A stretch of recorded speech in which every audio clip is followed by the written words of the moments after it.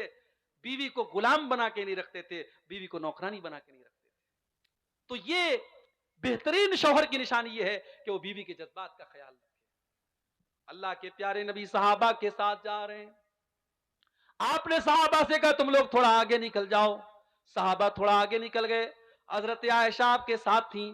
آپ نے فرمایا اے عائشہ چلو سناٹا ہو گیا ہے، چلو ہم دونوں دوڑتے ہیں، مقابلہ کرتے ہیں، دیکھتے ہیں کون دوڑ میں آگے نکلتا ہے. اما عائشہ نئی نئی شادی ہوئی تھی، دبلی پتلی تھی، وزن کم تھا. جب دوڑنے لگی اللہ کے پیارے نبی پیچھے رہ گئے اور اما عائشہ آگے نکل گئی. اما عائشہ کو بہت مزہ آیا. انہوں نے ہنستے ہوئے فرمایا کہ اے اللہ کے نبی انی قد سبقتک، میں تو آپ سے آگے نکل گئی، آپ تو پیچھے رہ گئے. اللہ کے نبی مسکرا گئے، خاموش ہو گئے، کوئی جواب نہیں دیا. کچھ دنوں کے بعد ایک اور سفر تھا. اس سفر میں بھی آپ نے صحابہ سے کہا تھوڑا آگے نکل جاؤ، اور اتفاق سے اس سفر میں بھی حضرت عائشہ آپ کے ساتھ تھی. آپ نے فرمایا عائشہ بہت دن ہو گئے، چلو ایک بار پھر ہم دونوں ریس کرتے ہیں، دوڑ کا مقابلہ کرتے ہیں، دیکھتے ہیں کون آگے نکلتا ہے.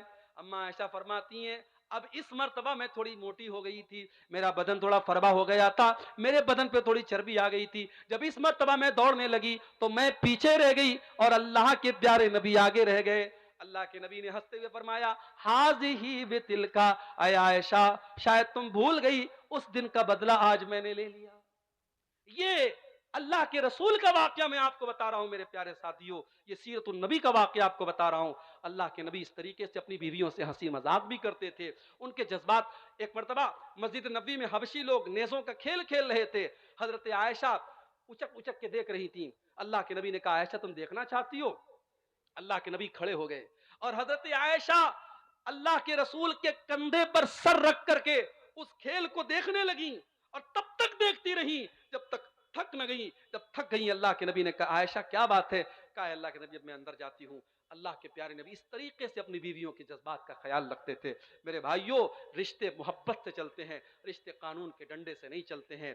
رشتے کچھ مان کر کچھ منوا کر کے چلتے ہیں. بیوی یہ سوچے شوہر میرے اشاروں پہ ناچے، شوہر یہ سوچے کہ بیوی میری غلام بن جائے، ایسے کام نہیں چلتا ہے. یہ محبت کا رشتہ ہے، یہ سکون کا رشتہ ہے. گھر کو اگر جنت بنانا ہے اور گھر والوں کو جنتی بنانا ہے تو ہمیں ان چیزوں کا لحاظ رکھنا پڑے گا. 2 پوائنٹ اور بات کر کے بات ختم کر رہا ہوں، 2 بجنے والے ہیں. آخری چیز یہ ہے میرے بھائیوں کہ ہم اپنے گھر میں نیک لوگوں کو دعوت دیں. اگر ہم چاہتے ہیں ہمارے گھر والے جہنم کی آنکھ سے بچیں اور ہمارے گھر والے نیک بنیں تو نیک لوگوں کو آپ گھر میں دعوت دیں، علماء کو دعوت دیں، صالحین کو دعوت دیں. آپ کے دسترخوان پہ نیک لوگ بیٹھیں گے، کھانا کھائیں گے. آپ کے بچے ادب سیکھیں گے، آپ کے بچے اسلام سیکھیں گے، آپ کے بچے ایمان سیکھیں گے. حضرت نوح علیہ السلام اللہ سے دعا کرتے ہیں ربی اغفر لی ولوالدی ولمن دخل بیتی مؤمنا وللمؤمنین والمؤمنات. اے اللہ مجھے بھی بخش دے، میرے ماں باپ کو بھی بخش دے، اور اے اللہ جو ایمان والا میرے گھر میں داخل ہو تو اس کو بھی بخش دے.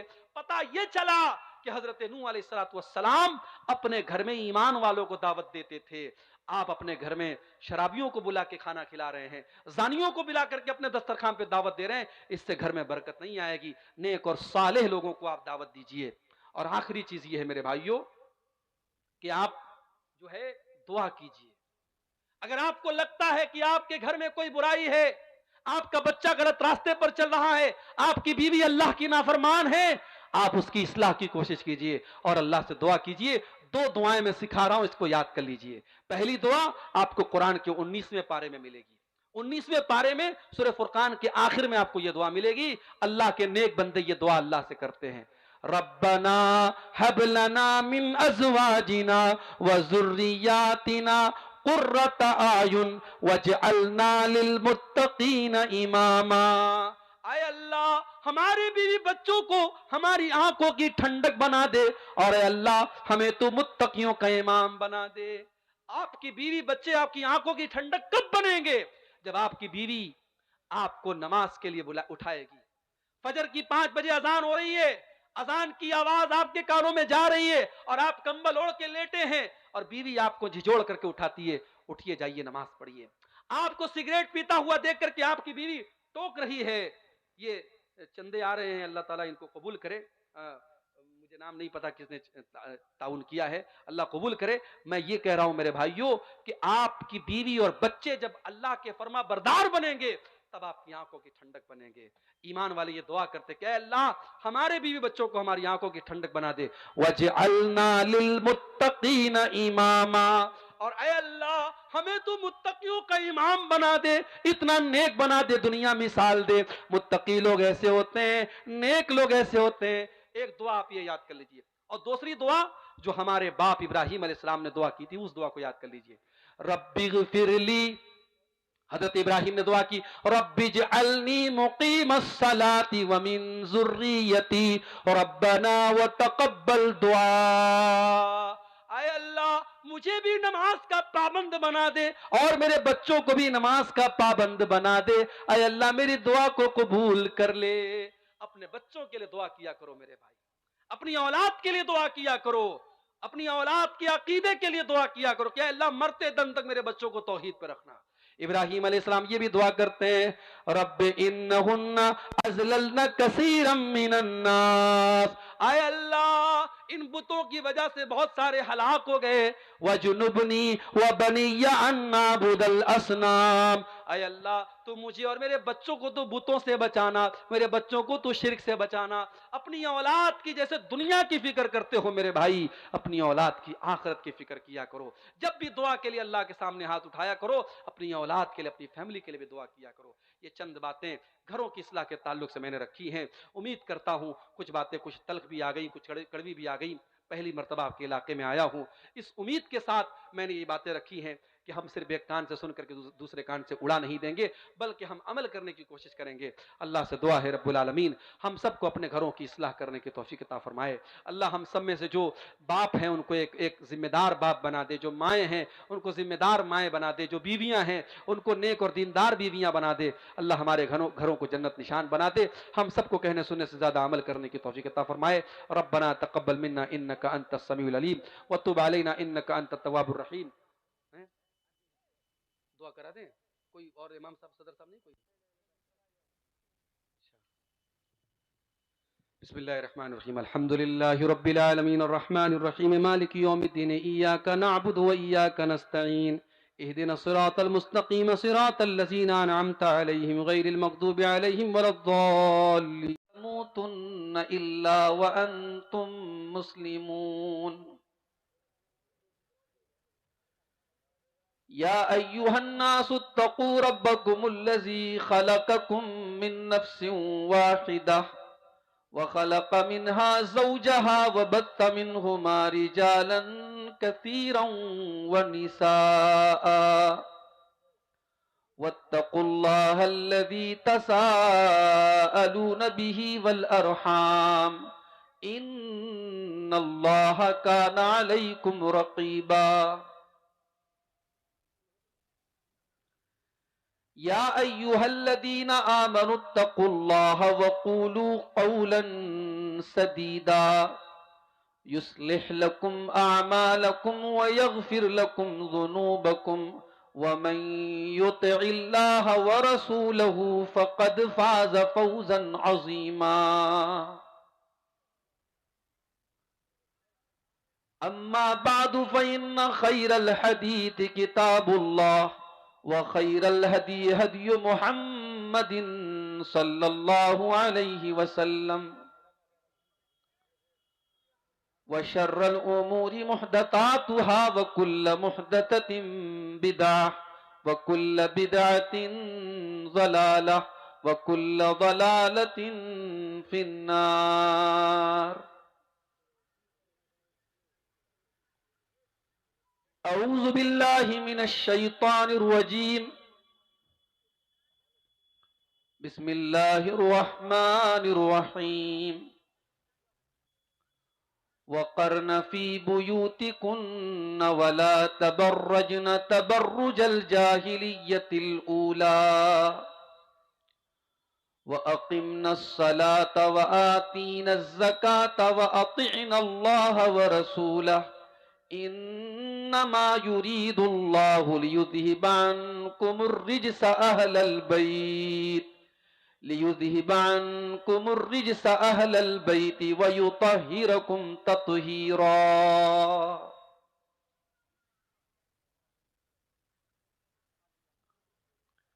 فکر عقبا کی کر آج ہی بے خبر، کل کیا نہ بات ہے، کر کل کا کوئی بھروسہ نہیں۔ بہت اچھا، بہت خوب۔ کل نہ آیا کبھی اور نہ آئے گا کل، کل نہ آیا کبھی اور نہ آئے گا کل، کل تو کل ایک پل کا بھروسہ نہیں، بہت اچھا، کل بہت تو اچھا۔ کل ایک پل کا بھروسہ نہیں۔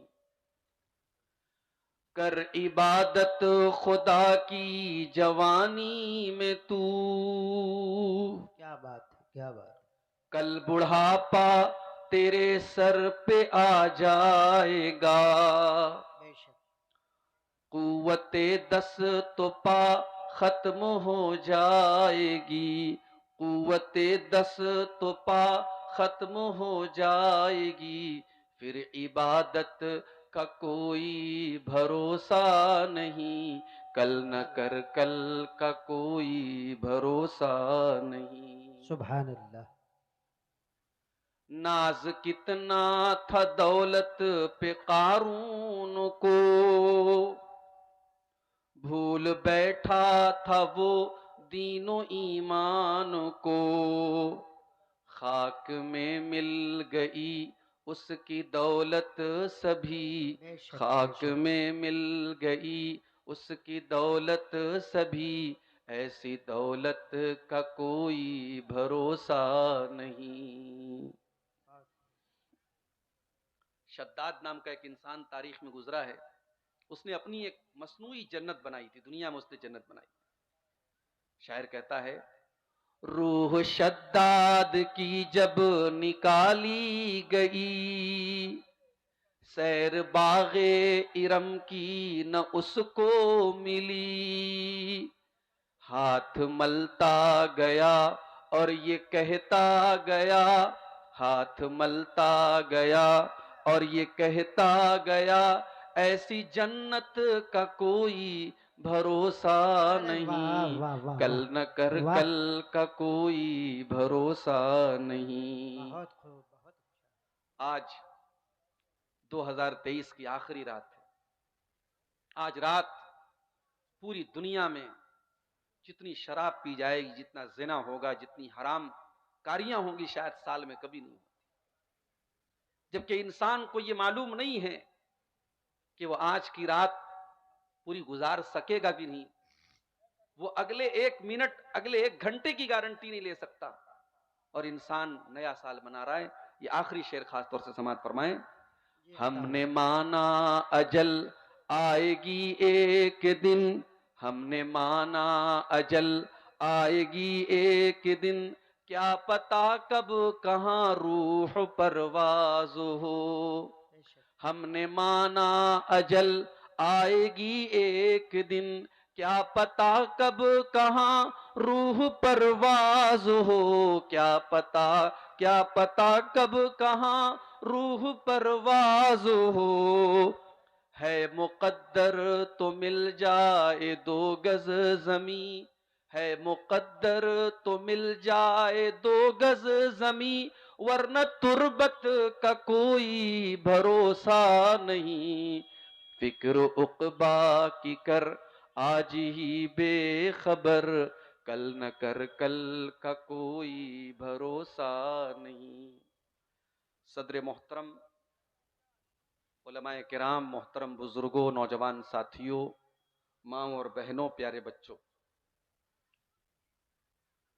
رات کے تقریباً 1:45 بج رہے ہیں، اور سردی امید سے زیادہ ہے، زبردست کوہرا پڑ رہا ہے، لیکن یہ آپ حضرات کی دین سے محبت ہے، علماء سے محبت ہے، قرآن و سنت سے محبت ہے، کہ آپ حضرات اتنی تکلیف اور سردی اٹھا کر کے بھی پنڈال کے نیچے بیٹھے، اور ہماری مائیں بہنیں بھی اچھی خاصی تعداد میں بیٹھی ہیں. اللہ تعالی ہم سب کی اس حاضری کو قبول فرمائے. اب تک علماء نے جو بیانات کیے ہیں اللہ تعالیٰ ان باتوں پر ہم سب کو عمل کی توفیق عطا فرمائے آمین. اور ہم سب کو کہنے سننے سے زیادہ عمل کی توفیق. میرے بھائیوں، آج کی تقریر میں قرآن کریم کی ایک آیت سے شروع کرنا چاہتا ہوں. قرآن کریم کے 28ویں پارے میں سورہ تحریم کی آیت نمبر 6 میں اللہ تعالیٰ نے ہمیں اور آپ کو ایک حکم دیا ہے. اسی حکم کے اوپر ہم غور کریں اور آج کی میری پوری تقریر کا خلاصہ اسی ایک آیت کے اندر موجود ہے. آئیے پہلے اس آیت کو پڑھتا ہوں، اس کا ترجمہ کرتا ہوں، پھر بات کو آگے بڑھاتا ہوں. قرآن کا 28واں پارہ، معاف کیجئے، قرآن کا 28واں پارہ سورہ تحریم آیت نمبر 6. یا ایھا الذین آمنوا قوا انفسکم واہلیکم نارا. جب قرآن میں یا ایھا الذین آمنوا کہا جائے تو تھوڑا کان کھڑا کر لیجیے. بھئی قرآن کا ہر حکم ہم سب کے لیے، مگر یہ اللہ تعالیٰ کا ایک انداز ہے. جب اللہ یا ایھا الذین آمنوا کہے تو اس کا مطلب یہ کہ اے میرے ایمان والے بندوں متوجہ ہو جاؤ، بی اٹینشن، دھیان سے سنو. تمہارا رب تمہیں پکار رہا ہے، تمہارا رب تم سے کچھ کہنا چاہتا ہے. بھئی ایک باپ ہے، وہ جب اپنے بچے سے کہتا ہے کہ اے میرے بچے تو ادھر آ، اس کے پیار بھرے لہجے کو سن کر کے بچہ دوڑا دوڑا جاتا ہے کہ میرا باپ مجھے پکار رہا ہے، کسی اور کو نہیں پکار رہا ہے. ایک ماں ہے، جب وہ اپنے بیٹے کو بلاتی ہے کہ اے میرے بیٹے، تو بیٹا دوڑا دوڑا جاتا ہے. اسی طریقے سے اللہ تبارک و تعالیٰ اپنے اربوں خربوں بندوں میں جب یا ایھا الذین آمنوا کہہ کر کے مخاطب کرے تو ہر ایمان والے کے کان ہی نہیں، اس کا دل اور دماغ بھی حاضر ہو جانا چاہیے کہ میرا رب ہم سے کچھ کہہ رہا ہے. یا ایھا الذین آمنوا، اے وہ لوگوں جو ایمان لائے ہو، قوا انفسکم، اپنے آپ کو بچاؤ، وَأَهْلِيكُمْ، اور اپنی فیملی کو، اپنے پریوار کو، اپنے گھر والوں کو بچاؤ، اپنے بیوی بچوں کو بچاؤ، اپنے اہل خانہ کو بچاؤ، اپنے پریوار کو بچاؤ. کس چیز سے؟ نارا، آگ سے. کیسی آگ؟ فرمایا وقودها الناس والحجارہ، ایسی آگ سے بچاؤ جس آگ کا ایندھن انسان اور پتھر ہوں گے. وہ پیٹرول سے نہیں جلے گی، وہ ڈیزل سے نہیں جلے گی، وہ کوئلے سے نہیں جلے گی، وہ لکڑیوں سے نہیں جلے گی. وقودها الناس والحجارہ، اس آگ کا ایندھن انسان اور پتھر ہوں گے. اے اللہ، دنیا میں ہم بہت دولت والے تھے، اگر کسی غیر قانونی کام میں پولیس والے پکڑ کے لے کے چلے جاتے تھے، ہم رشوت دے کر کے چھوٹ جایا کرتے تھے. عدالت تک معاملہ پہنچتا تھا، ہم عدالتوں میں جا کر کے وکیلوں سے بات کر کے سیٹنگ کر لیا کرتے تھے. اگر اور اوپر کے لیول کا معاملہ آتا تھا، ہم جج سے سودے بازی کر لیتے تھے. اے اللہ، یہ تیری جیل ہے، یہ تیری سزا ہے جہنم. اے اللہ، جہنم کی آگ میں اگر بندہ چلا گیا تو کیا وہاں پر بھی رشوت چلے گی؟ کیا وہاں پر بھی سیٹنگ ہو جایا کرے گی؟ کیا وہاں پر جہنم کے جو چوکیدار ہوں گے، جو جہنم کے جیلر ہوں گے، وہ کسی کی دولت دیکھ کر کے مروب ہو جائیں گے، کسی کا رتبہ دیکھ کر کے مروب ہو جائیں گے؟ فرمایا نہیں نہیں، علیہا ملائکۃ غلاظ شداد لا یعصون اللہ. جہنم کے داروغہ انسان نہیں ہوں گے، جہنم کے داروغہ فرشتے ہوں گے، اور فرشتے گناہ نہیں کرتے، فرشتے اللہ کی نافرمانی نہیں کرتے. جہنم کے داروغہ بڑے ٹائٹ ہوں گے، بڑے سخت ہوں گے، بڑے اسٹرکٹ ہوں گے، اور اللہ جتنا حکم دے گا وہ اتنا اس کو پورا کرے. اب یہ قرآن کی آیت میں نے آپ کے سامنے پڑھ دی. اس میں جس بات کی طرف میں آپ کا دھیان آکرشت کرنا چاہتا ہوں، آپ کی توجہ چاہتا ہوں، اللہ نے یہ کہا کہ اپنے آپ کو بچاؤ اور اپنی فیملی کو بچاؤ. ایسا کیوں کہا اللہ؟ اللہ ڈائریکٹ یہ بول دیتا اپنے آپ کو جہنم کی آگ سے بچاؤ. فیملی کا ذکر کیوں کیا؟ کیونکہ ہر انسان کی زندگی میں اس کے پریوار کی بڑی اہمیت ہو. انسان کسی اچھی جگہ جاتا ہے سوچتا ہے بیوی بچوں کو لے کے جاؤں. انسان کوئی اچھی چیز کھاتا ہے سوچتا ہے اپنی محترمہ کے لیے بھی لیتے چلوں, اپنے بچوں کے لیے بھی لیتے چلوں. حج کرنے جاتا ہے بیوی کو لے کے جاتا ہے, عمرہ کرنے جاتا ہے بیوی کو لے کے جاتا ہے. پریوار کو ہم بہت چاہتے ہیں, بہت محبت کرتے ہیں میرے بھائی. جس پریوار سے ہم اتنی محبت کرتے ہیں, جس فیملی سے ہم اتنا پیار کرتے ہیں کہ اسی فیملی کو سکھ پہنچانے کے لیے دن رات ایک کیے رہتے ہیں. صبح جب سے نیند کھلتی ہے رات کو بستر پہ جانے تک اپنے بدن کا ایک ایک قطرہ, اپنے پسینے کا ایک ایک قطرہ اپنے پریوار کے لیے ہم بہاتے ہیں. مزدوری کرنے والا, نوکری کرنے والا, بزنس کرنے والا اپنا دماغ کھپا رہا ہے, اپنے جسم کو تھکا رہا ہے. کس کے لیے؟ اپنے پریوار کے لیے, اپنے بچوں کے لیے. اللہ فرماتا ہے کہ اے میرے بندو, جس پریوار سے تم اتنی محبت کرتے ہو, جس فیملی سے اتنا پیار کرتے ہو, کیا تم یہ چاہو گے تمہارا بیٹا کل جہنم کی آگ میں جل جائے, تمہاری بیٹی کل جہنم کی آگ میں چلی جائے, تمہاری بیوی جہنم کی آگ میں چلی جائے؟ کیا تم یہ پسند کرو گے؟ قُوا أَنفُسَكُمْ وَأَهْلِيكُمْ نَارًا, اے ایمان والو اپنے آپ کو اور اپنے بچوں کو جہنم کی آگ سے بچاؤ. ارے آگ میں جانا تو بڑی دور کی بات ہے, ہم تو یہ بھی پسند نہیں کریں گے ہمارے بچوں کو ہلکی سی خروچ بھی آئے اور ہم چین سے بیٹھے رہیں. اسی بہار میں میرا پروگرام تھا, کئی سال پہلے کی بات ہے. میری بڑی بیٹی اس وقت 6-7 سال کی تھی. میری اہلیہ کا فون آیا. وہ جو پتنگ اڑاتے ہیں بچے, پتنگ کا جو ماجھا ہوتا ہے, اس ماجھے سے کسی طریقے سے میری بچی کی انگلی کٹ گئی. میں بہار میں بیٹھا ہوں پروگرام میں, مائیں عورتیں کمزور دل کی ہوتی ہیں, اس کی انگلی میں کٹ لگ گیا, خون بہنے لگا. میری اہلیہ رونے لگی, آنسو بہنے لگے. اس کے فون کیا اس نے مجھے. باپ کا دل بچوں کی ذرا سی تکلیف دیکھ کر کے پگھل جاتا ہے میرے بھائیوں. ویڈیو کال پر بچے کی انگلی کو دیکھا, میری آنکھوں سے بھی چند آنسو چھلک گئے. میں نے فوراً ڈاکٹر کو بلوایا فون کر کے, اس کا علاج ہوا. اتنی محبت کرتے ہم اپنے پریوار سے, ہلکی سی کھروچ آ جائے ہم نہیں پسند کرتے اپنے بچوں کو. اللہ تعالیٰ اسی محبت کو یاد دلا رہا ہے کہ اے ایمان والو, جس پریوار سے تم اتنی محبت کرتے ہو, جس کے لیے اتنی محنت کرتے ہو, کل جہنم کی آگ میں تمہارا بیٹا جلنے لگے گا, تمہاری بیٹی جلنے لگے گی, تمہاری بیوی جلنے لگے گی. کیا تم یہ پسند کرو گے؟ قُوا أَنفُسَكُمْ وَأَهْلِيكُمْ نَارًا, اے ایمان والو اس جہنم کی آگ سے اپنے آپ کو بچا لو اور اپنی فیملی کو بچا لو. کبھی آگ میں جلتے ہوئے دیکھا ہے آپ نے؟ کسی نہیں جلتے ہوئے دیکھا ہے تو فلسطین کے ویڈیو ذرا اٹھا کے دیکھو. شاید دنیا کی تاریخ میں اتنے بڑے بڑے فرعون کبھی پیدا نہیں ہوئے جتنا بڑا فرعون آج اس دور میں فلسطین پر ظلم کرنے والا, اپنے آپ کو دنیا کا ٹھیکیدار سمجھنے والا ملک موجود ہے. دنیا کی تاریخ میں یہ مثالیں نہ دیکھی گئی ہوں گی کہ قبروں پر بلڈوزر چلا کر کے قبروں سے مردوں کو نکال کر کے جلایا جا رہا ہے, چھوٹے چھوٹے معصوم بچوں کو مارا جا رہا ہے. ہم اور آپ تو بڑے چین سے اپنے گھروں میں بیٹھے ہوئے ہیں, سردی کے موسم میں رضائی اوڑھ کے, گرمی کے موسم میں اے سی اور کولر کی ہوائیں کھا رہے ہیں. وہاں ہمارے فلسطینی بھائی کئی مہینوں سے ہزاروں کی تعداد میں مارے جا چکے اور مارے جا رہے ہیں. ان کے گھروں کو جلایا جا رہا ہے, ان کے اوپر میزائل کے حملے ہو رہے ہیں. آگ کیسی ہوتی ہے ذرا ان سے پوچھ لو میرے بھائی. آگ, جب کوئی انسان آگ میں جلتا ہے نا, اس کی ڈیڈ باڈی جب آپ دیکھیں گے, کمزور دل اور دماغ کا آدمی تو دیکھ ہی نہیں پائے گا, بے ہوش ہو جائے گا. دنیا کی آگ میں کوئی جل جائے ہم برداشت نہیں کر سکتے, ہم دیکھ نہیں سکتے.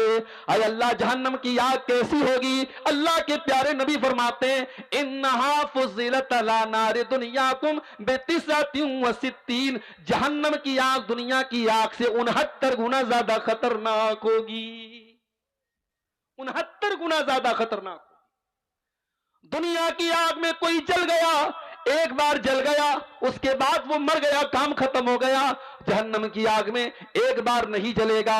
ان الذین کفروا بآیاتنا سوف نصلیہم نارا کلما نضجت جلودہم بدلناہم جلودا غیرہا۔